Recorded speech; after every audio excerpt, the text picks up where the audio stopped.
It's not a film about Dracula. It's not a film about the alien. It is a film about people who live up the street. It's about a real street in a real town with real people living in it, in the house, and upstairs on the 3rd floor of this house is a real little girl who happens to be possessed by a demon. Director William Friedkin, bless his soul, may have pushed his actors on the set of The Exorcist to extremes, but he wasn't a maniac. And I love him, but he's a maniac. Yeah, well, he kind of was. His questionable methods have become film legend. William Friedkin, he tells us, you know who that is? Of course I know what the that is. Yeah. G. The f***ing G. Firing guns to elicit authentic reactions. I've never fired a gun on a set. I fired blanks. Slapping a priest across the face to make him cry. The shock brought forth the tears, and afterwards he embraced me and thanked me. You can't pull out your car too often, though, can you? No, I haven't done it more than 570 times. Or accidentally injuring Ellen Burstyn's back after a botched wire stunt. And I was so furious and said, turn the effing camera off. These stories and all the other spooky stuff that occurred on the set, they're all interesting in a morbid way, but I'm more fascinated with the effect it all had on the actors, how they prepared, and the methods they utilized to deliver realistic and authentic performances. And when it was all said and done, how they managed to stay relatively sane in the presence of evil. There's no rehearsal. Rehearsal is for sissies. Rehearsal is for dummies. For better or worse, let's break down the acting of The Exorcist. And if you want to help support this channel, you can go to patreon.com/thebackfocus, and we have some Amazon affiliate links in the description. So any movie that you see in this video, there will be a link to either buy the physical copy or rent it on Amazon. And if you do it through those links, that can help support this channel as well. My training is to be real. That's what Strasberg taught, and that's what I learned from him, how to be real in the fiction. And that was Billy's background too, so we were really on the same page. As you might know from our video on Ellen Burstyn's performance in Requiem for a Dream, Burstyn studied under Lee Strasberg at the Actors Studio and excelled at his version of method acting, which focuses on drawing from real-life experiences for your character. After getting an Oscar nomination for her performance in The Last Picture Show, Friedkin was interested in having her play Chris MacNeil in The Exorcist, even though the studio had offers to 3 other actresses at the time. Jane Fonda, she said, why would I want to be involved with a capitalist rip-off piece of shit like this? She was in her anti-Vietnam phase. Ultimately, she got the part and perfectly exemplified the kind of character that Exorcist author William Peter Blatty envisioned, basing Chris off his friend, Shirley MacLaine. Here's a woman who is bright, and yet, in a way, she is just as ordinary as a supermarket shopping cart. So that you will not be prepared for this person to have a child who is possessed, or whom she claims may be possessed. Because Chris MacNeil's a movie star, Burstyn went on a strict exercise regimen. Yoga, ballet classes, tap dancing, swimming, all combined with dieting. Not the Sarah Goldfarb diet, thankfully. Just like that, 1, 2, 3, 4. As shooting began, Burstyn experienced firsthand Friedkin's notorious temper. And you never knew when he was going to explode or not explode. So there was always a tension on the set. In her memoir, Lessons in Becoming Myself, Burstyn recounts how when she sheepishly suggested that the original color of her character's nightgown would wash her out on camera, Friedkin started yelling, which caused her to get apologetically emotional. It was a many-layered exchange, and I saw Billy decide that he couldn't yell at me. I cried too easily and ruined my face. He never yelled at me again. Everyone else, to be sure. But if he was going to blow, he would actually tell me to leave the set and go to my dressing room. Oh, come on, shut up in there! As Burstyn said earlier, her approach to acting aligned with Friedkin's. Be as natural as possible. Go for realism. Ironically, this was almost ruined after Friedkin rehearsed nearly every scene with the actors for 6 weeks before shooting. We started doing it, and it was like a play. They were so locked into their roles that they couldn't breathe.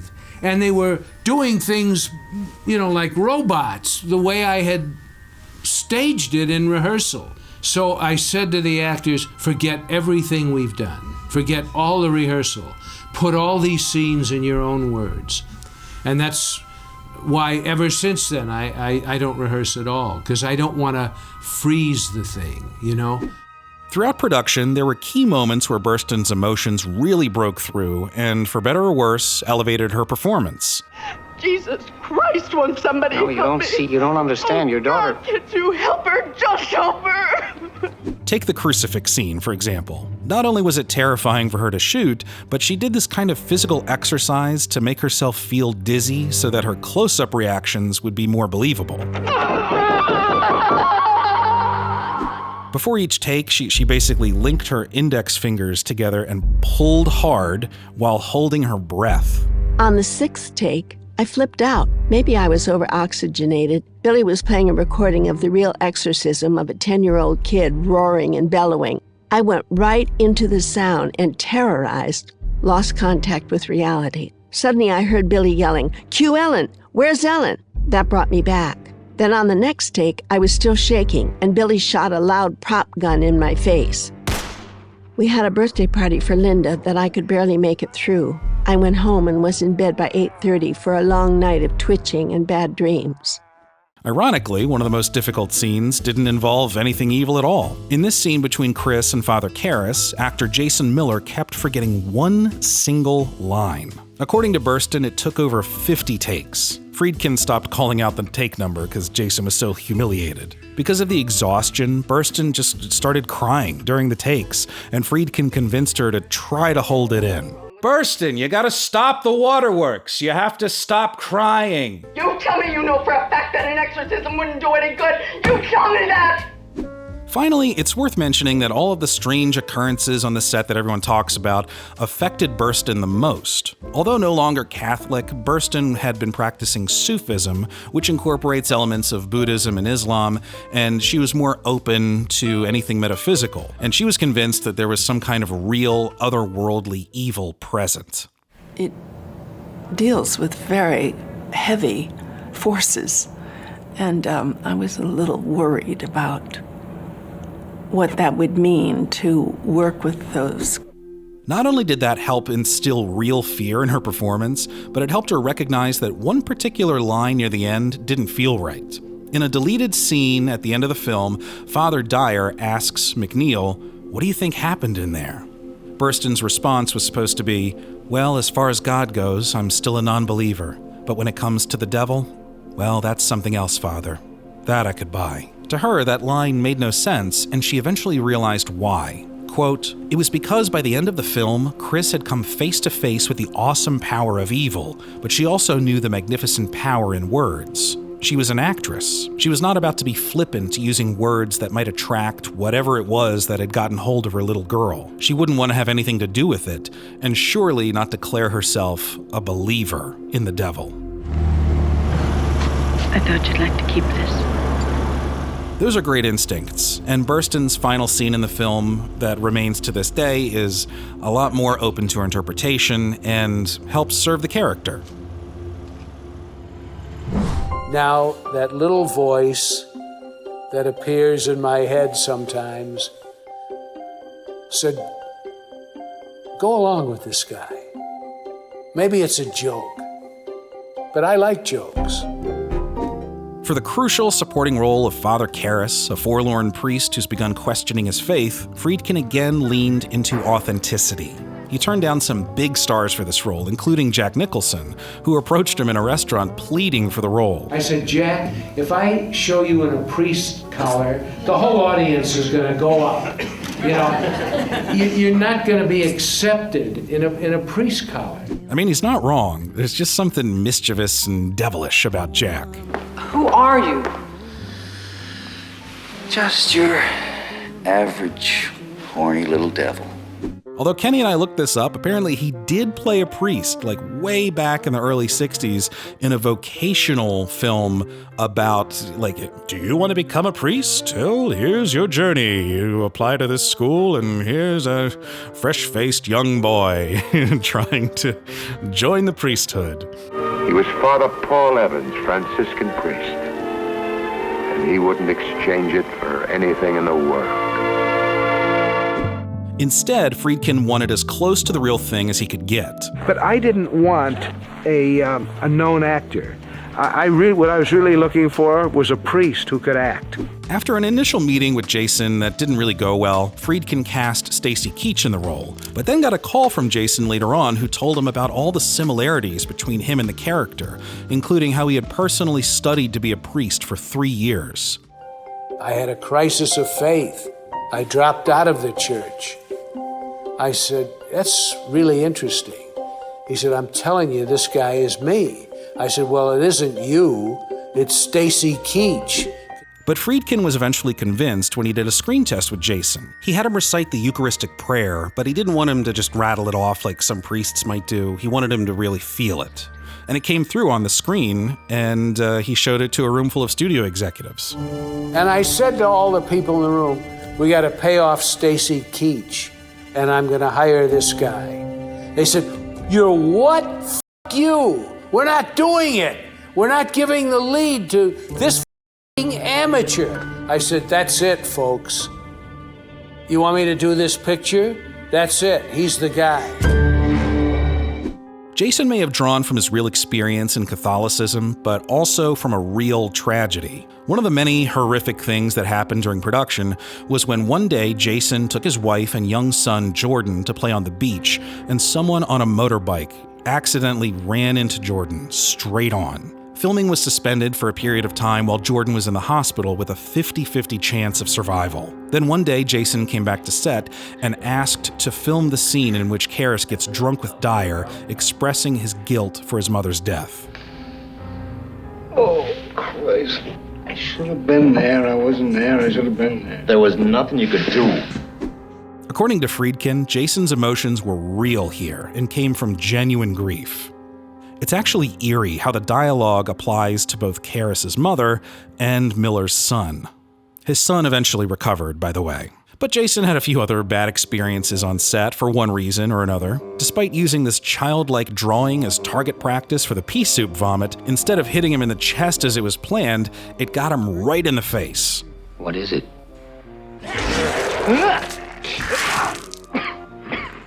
He was pissed, but despite shooting it several more times the right way, that's the take they used.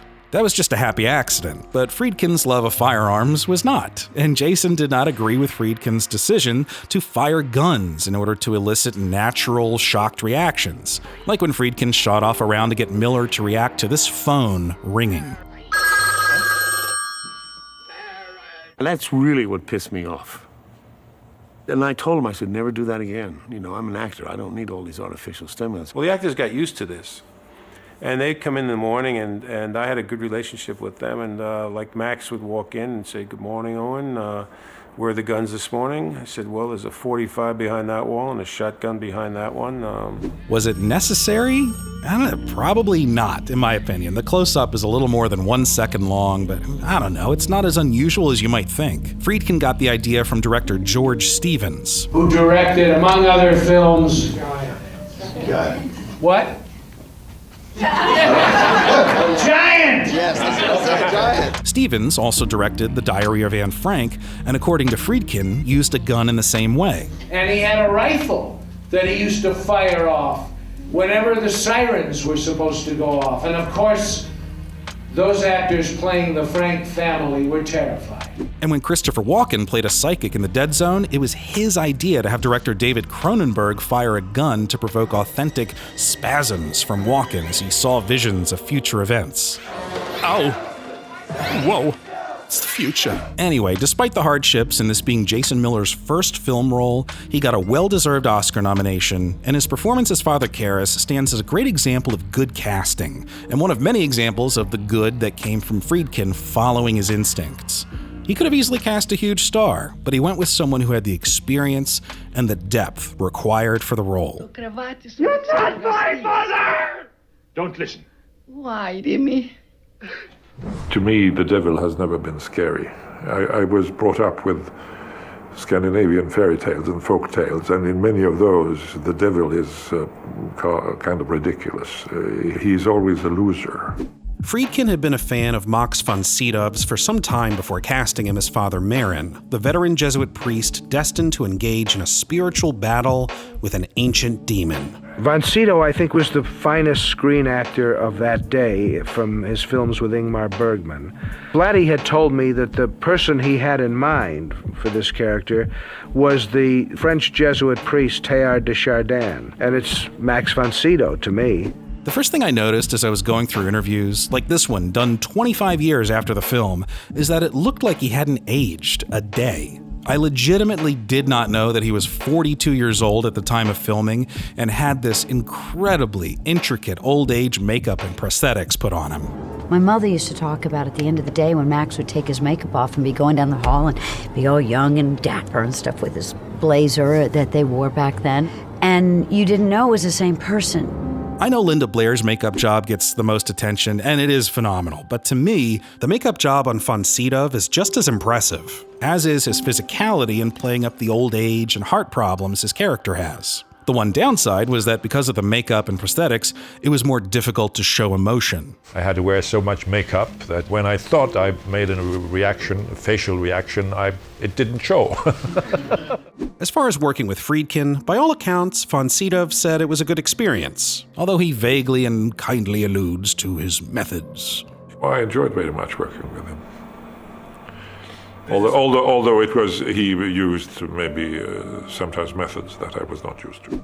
He's a little bit of a troublemaker, that Friedkin. Ooh, that little rapscallion.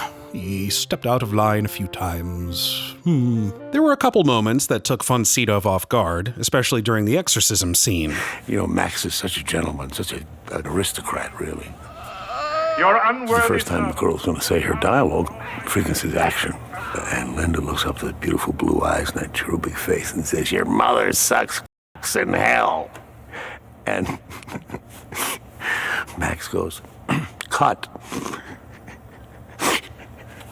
He said, "I've just lost it, Billy. I've just lost it." As the exorcism continued, von Sydow unexpectedly couldn't remember the line, I cast you out, unclean spirit, in the name of the Father and of the Son and of the Holy Spirit.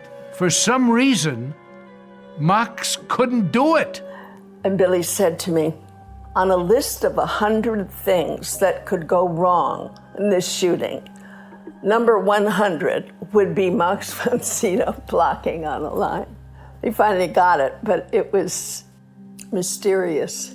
They did a lot of takes, and because the ceiling falls apart in the middle of the speech, the crew had to rebuild it every time. In Friedkin's autobiography, The Friedkin Connection, he recalls a conversation he had with von Sydow in his dressing room. Got another radio play here. Friedkin enters. Max! Hold on, let me step away from the mic if I'm going to shout as Friedkin. Max, we've reached to the point where I don't know how to finish this scene. I'm willing to ask Ingmar Bergman to come in and direct it. No, it's not a matter of Bergman. This has nothing to do with Bergman. Well, what is it? I think it's that I don't believe the words. I don't believe in God. But Max, you played Jesus in the greatest story ever told. Yes, but I played him as a man, not a god. Well, why don't you play Merrin as a man? Don't think of him as a priest with supernatural powers. This was one of the lamest directions I'd ever given. Max turned toward his dressing room mirror. Give me an hour. I asked Max to do one more take as originally written. He delivered the line with great strength on the first take, and the crisis was over. I cast you out! Unclean spirit! Shut up, your ass! In the name of Jesus Christ! To this day, and after decades of reflection, I have no idea what really caused this brilliant actor to block at the most crucial stage of his performance. Despite the challenges, von Sydow managed to bring the gravitas needed for the character. Out of the main cast, he was the only one not nominated for an Oscar, but his performance still speaks for itself. The power of Christ compels you! Me!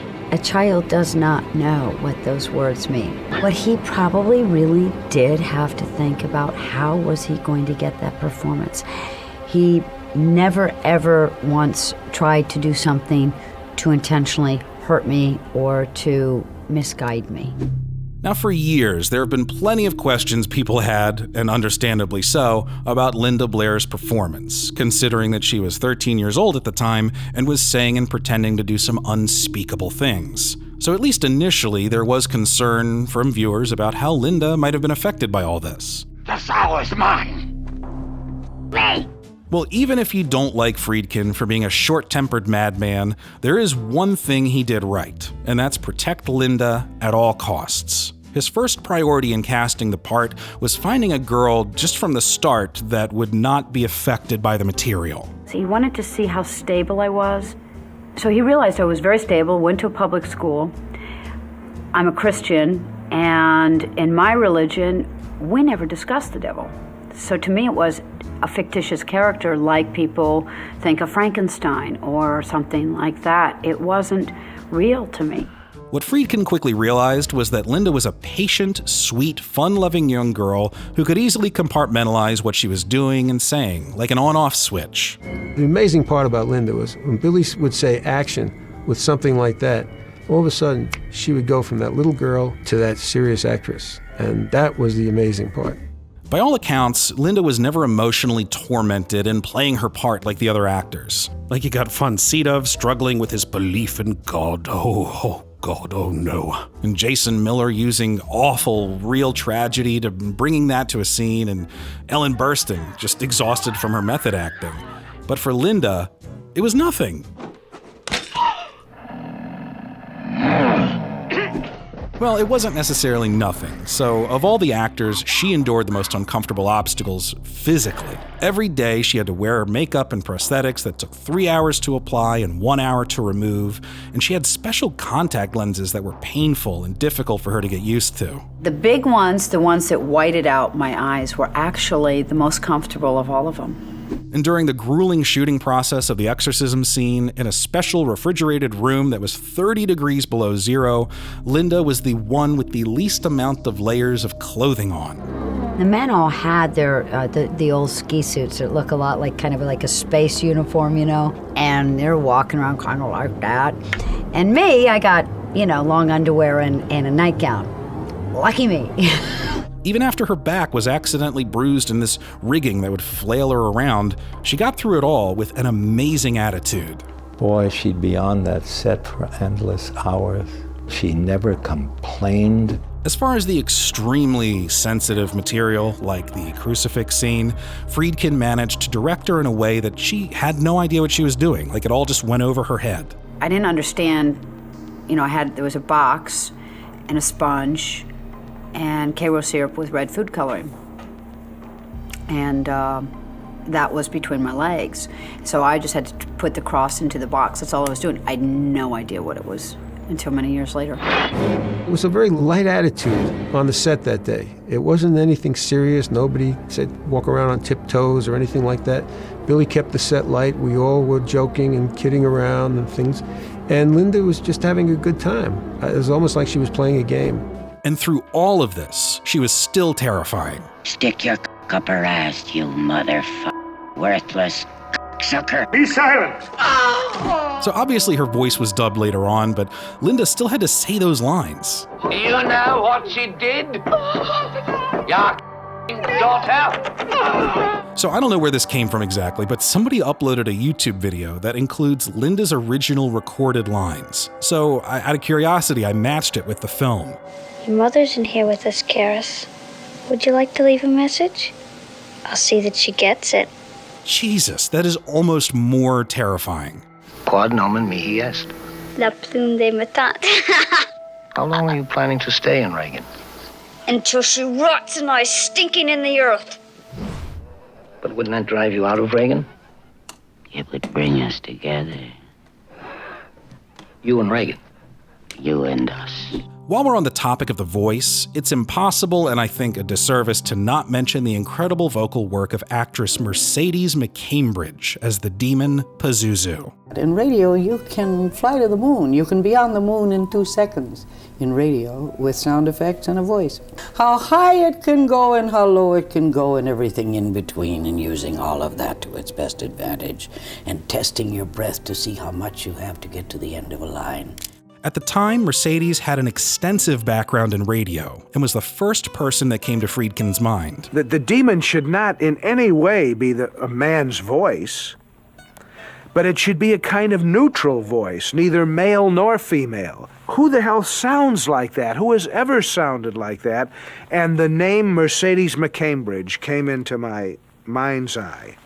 Among other things, her heavy drinking and repeated instances of bronchitis throughout her life had given Mercedes an altogether unique voice that, at the time, made her right for playing female characters with masculine qualities, like her Oscar-winning role as Sadie Burke, the sharp-tongued political strategist in All the King's Men. He knows what she'd do for him. She had her chance. You seem to think Lucy's on her way out, don't you? He'll ditch her. Give him time. You ought to know. Oh. And her Oscar-nominated performance as the tough, uncompromising Luz who manages a ranch in what film? Giant! A horse like that costs you a lot of money for breeding stock I'd use for breeding. I wouldn't let anybody ride him around. I don't care if she's your wife or who she is. In Friedkin's book, he recalls her response to his pitch. Let me tell you about myself. I'm Catholic. I was also in AA, and I smoked for 30 years. I have 2 friends who are priests. If I do this, I'll need their advice and counsel at all times. To get the sound you want, I'll have to drink bourbon, smoke, and do other things I haven't done to my body for years. I certainly wouldn't want. You shouldn't worry about it. Just get the performance you need, but we'll have to trust each other, and I have no idea how long it will take. It's not just the sound. You want me to find my inner demon. I'll have to unleash things in myself I've kept hidden for years. For 3 weeks, McCambridge drank, smoked, and fully explored every possible way to say a line. What an excellent day for an exorcism. What an excellent day for an exorcism, Karras. What a delightful day for an exorcism.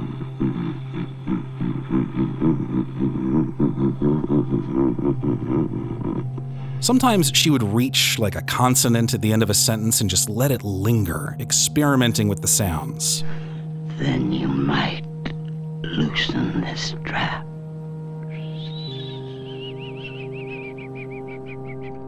And since Friedkin was planning on layering multiple tracks of her voice, she performed a cacophony of unsettling moans and groans.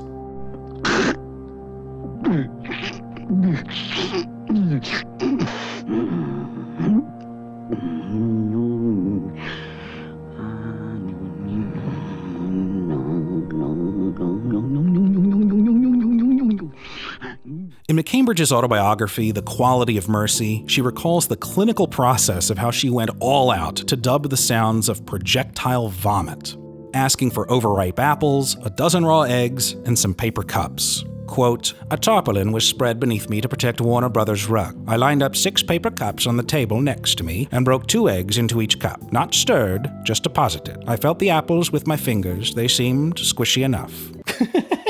Squishy enough. I don't know why it makes me laugh every time I read that. When I felt I was ready to go for a take, I would load my mouth with apple sections, munching them to a not quite mealy consistency. And then from a paper cup, I would add in my distended mouth 2 eggs, yolk and gluey stuff. At the instant before the pea soup and cornflakes erupted on the screen, I would swallow the glob I'd been holding down to mid-gullet, flex my diaphragm muscles, and gag it up onto the nest of microphones. It made me so dizzy and weak that I would have to lie down for an hour between throw-ups, and then I'd go back and have another go at it. I really don't know what to say about all that other than she was a true artist with her voice. But as many of you Exorcist heads probably know, there was some controversy over being properly credited for her performance. In Friedkin's book, he recalls this conversation, If the film works, as I expect it will, I don't want people to think about who did the voice. This girl gives a marvelous performance. I don't want screen credit. I'm not asking for it contractually, and I won't accept it if it's offered. Mercy, you deserve it. I want you to have it. Please do as I ask. It's better for the film if I take no credit. Then, according to Friedkin, McCambridge confronted him after the premiere, angry. You promised me a credit. Where's my screen credit? You lied to me. I was stunned. I reminded her that when she agreed to do the demon voice, one of her conditions was that she not receive credit, that the audience not be reminded that the voice was dubbed. Now, what's strange about this is that in McCambridge's book, she has a polar opposite account, saying that it was Friedkin's idea in the first place to keep the credits secret. In the same confrontation outside the premiere, McCambridge recalls Friedkin saying to her, "Let me explain, please. There wasn't time to work it out. I told you we wouldn't have a film without your work. You made it go, for Christ's sake." She goes on to say that she was so furious that when Warner Brothers decided they wanted to make an album of the soundtrack and they needed her voice for Pazuzu, her response was, quote, "I wanted a new Mercedes-Benz, 30% of Fort Knox, and as a bonus, the entire month of October. Otherwise, I said there could be no album utilizing one peep from my throat. And there never has been. A lot of money washed right down Warner Brothers' drain and withered Billy Friedkin's black old heart." He's just the personification of evil to her. I want my residuals, Father Karras. I truly have no idea what actually happened, but to this day, when you watch The Exorcist, there is a screen credit for Mercedes McCambridge, and rightly so. Our Father, who art in heaven, hallowed be thy name. Overall, every actor absolutely brought it to make The Exorcist a truly memorable, terrifying film, and part of the reason it worked, something of a rule that Friedkin has lived by, is that it was perfectly cast. Many directors have said, and I agree with, what's the secret of directing? Casting. Yeah. If you've cast the right people and you're on the same page with them, it's probably going to work. Yeah. And in my opinion, all the crazy stuff he did on that set with the actors was probably a way to counteract the stiffness that had developed in rehearsal. After this film, he never rehearsed again. Now, that's not a justification for the stuff he did, it's just a possible explanation. It's a little theory. Did the man have his flaws? Hey, some would say that. Them and the horse they rode in on, and the ship that brought them over here, and the dog that walks behind them. Them all. Did he go too far at times? You tell me. And it's only by the grace of God that nobody got hurt or killed on a film like The French Connection. And that was the farthest thing from my mind. I felt that I was bulletproof. And I felt that the people around me were not going to be hurt or injured. I didn't think about it. Mm-hmm.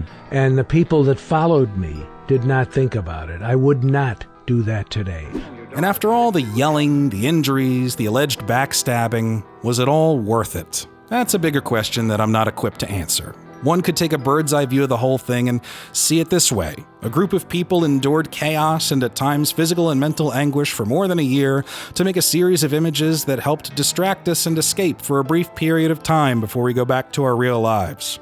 And they were paid handsomely for it, by the way. I don't know. All I know is that in my Rolodex of horror films I like to watch in October, The Exorcist still sits confidently at the top.